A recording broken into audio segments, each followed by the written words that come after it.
Hello and welcome back to my channel cook with Khushbu. तो friends, आज हम बनाएंगे चना दाल के बहुत ही खस्ता से पराठे। तो जैसे कि सुबह सुबह ब्रेकफास्ट में हम सभी पराठे खाना पसंद करते हैं, तो आज हम चना दाल के बिल्कुल ही यूनिक स्टाइल पराठे बनाएंगे जो कि आपको बेहद ही पसंद आने वाले हैं। और इसको बनाना बहुत ही आसान है, तो चलिए बनाना शुरू करते हैं। तो इसके लिए सबसे पहले मैंने ये चना दाल ले ली है। तो आप चाहें तो इसको सोक करके भी रख सकते हैं, लेकिन मैंने ये ऐसे ही ली है। 3 पानी से बहुत अच्छे से वॉश करने के बाद अब हम इसको कुकर में डालेंगे।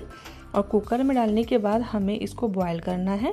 तो एकदम से मैशी दाल नहीं चाहिए, थोड़ी सी खड़ी रहे ऐसी ही दाल चाहिए। अब हम डाल देंगे 1 गिलास के करीब इसमें पानी। साथ में ही हम डालेंगे इसमें हल्दी का पाउडर। नमक मैं अभी नहीं डाल रही हूँ।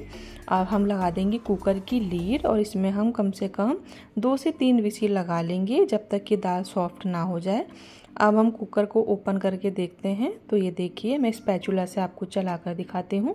दाल बिल्कुल ही मैशी नहीं हुई है, सॉफ्ट है, लेकिन हल्की सी वो खड़ी भी है। तो ये हमारी बनकर दाल तैयार है। तो इसको मैंने एक टी स्ट्रेनर में निकाल लिया है और जितना पानी है वो सारा निकल जाना चाहिए। इसको हम बहुत अच्छे से ठंडा कर लेंगे। तो मैं इस तरह से इसको एक थाली में पलट रही हूँ जिससे कि अच्छे से ठंडा हो जाए। अब हम आटा लगाएंगे। तो मैंने गेहूं का आटा ले लिया है। गेहूं के आटे में हम आधा चम्मच के करीब डाल देंगे नमक। साथ में ही हम डाल देंगे ऑयल। मैं रिफाइंड ऑयल यूज़ कर रही हूँ, आप चाहें तो घी का यूज़ भी कर सकते हैं। हाथों से अच्छे से हम इसको अच्छे से मैश कर लेंगे और उसके बाद हम थोड़ा थोड़ा पानी से इसका एक सॉफ्ट सा डो लगा लेंगे।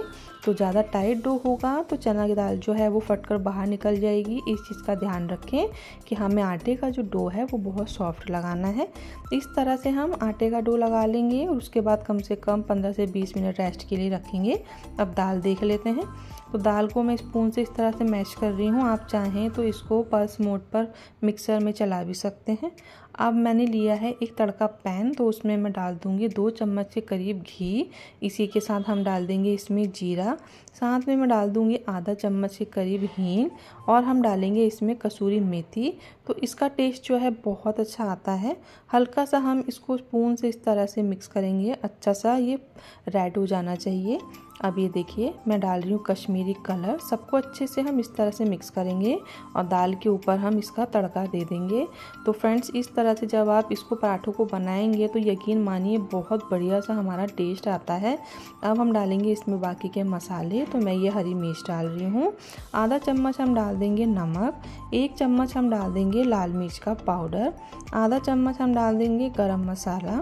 आधा चम्मच हम डालेंगे जीरे का पाउडर। सबको अच्छे से मिक्स कर लेंगे। आप चाहें तो चाट मसाला होता है उसको भी डाल सकते हैं। मसाले आप कम ज़्यादा अपने पसंद के अकॉर्डिंग कर लें। अब मैं आटा दिखा रही हूँ आपको। आटा हमारा 15 से 20 मिनट रेस्ट के बाद बहुत सॉफ्ट हो गया है। अब एक मीडियम से बड़े साइज़ का मैंने डो ले लिया है, क्योंकि हमें स्टफिंग वाले पराठे बनाने हैं तो जो डो होता है वो थोड़ा सा ज़्यादा ही लेना पड़ता है। अब मैं इसमें सूखा आटा डालूंगी और इसको हाथ से, जैसे कटोरी की शेप होती है, बीच से मोटा और साइडों से पतला हमें इस तरह से बनाना है। बीच में स्टफिंग देते हैं तो इसलिए थोड़ा सा हमें मोटा रखना होता है। इस तरह से शेप देने के बाद अब बीच में हम रखेंगे हमारी चना दाल की स्टफिंग। तो स्टफिंग कम से कम 1 से 1.5 चम्मच ही रखें, ज़्यादा ना रखें, वरना पराठों को बेलने में आपको बहुत दिक्कत आएगी। वैसे तो चना दाल के जो पराठे होते हैं, अगर थोड़ा बहुत इसमें होल हो भी जाता है तो कोई टेंशन की बात नहीं है।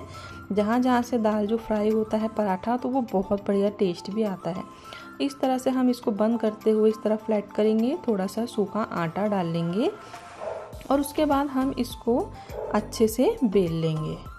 तो धीरे धीरे इस तरह से राउंड शेप घुमाते हुए हम पराठे की शेप दे देंगे। बड़ा छोटा आप अपनी पसंद के अकॉर्डिंग बना सकते हैं। मैं मीडियम साइज ही बनाऊंगी। और ये देखिए, बहुत बढ़िया सा ये हमारा चने दाल का जो पराठा है बनकर तैयार हो गया है। तो मैंने जो इसमें घी का तड़का दिया है उसी से हमारा पराठा बहुत ही टेस्टी बनेगा। तो ये देखिए, पराठा बनकर तैयार हो गया है। तो मैंने ये एक पैन रख दिया था और उसमें मैं अपना पराठा डाल दूंगी। अब 2 मिनट नीचे से सिकने के बाद हम इसको पलटेंगे और उसके बाद मैं इसमें ऑयल का यूज़ कर रही हूँ। आप चाहें तो घी भी लगा सकते हैं। अलट पलट कर दोनों ही साइड से हम पराठे को अच्छे से फ्राई कर लेंगे। और ये बहुत बढ़िया सा हमारा पराठा आप देख रहे हैं ये फ्राई हो गया है। तो इस तरह से आप भी ब्रेकफास्ट में इन पराठों को बनाकर देखिए, आपको बहुत अच्छा लगेगा। आप चाहें तो इसे सब्जी से भी ना खाएं, चटनी या दही के साथ भी आप इसको खा सकते हैं। ये खाने में बहुत ही टेस्टी लगते हैं। तो आपको वीडियो कैसी लगी है मुझे कमेंट करना बिल्कुल ना भूलें। तो मैं इसको करेले की सब्जी और आलू की सब्जी के साथ सर्व कर रही हूँ। इसकी रेसिपी करेले की मैंने शॉर्ट्स वीडियो में दी है, आप इसको देख सकते हैं। तो अगर आपको मेरी वीडियो पसंद आई हो तो वीडियो को लाइक करें, चैनल पर नए हैं तो प्लीज़ चैनल को सब्सक्राइब कर लें।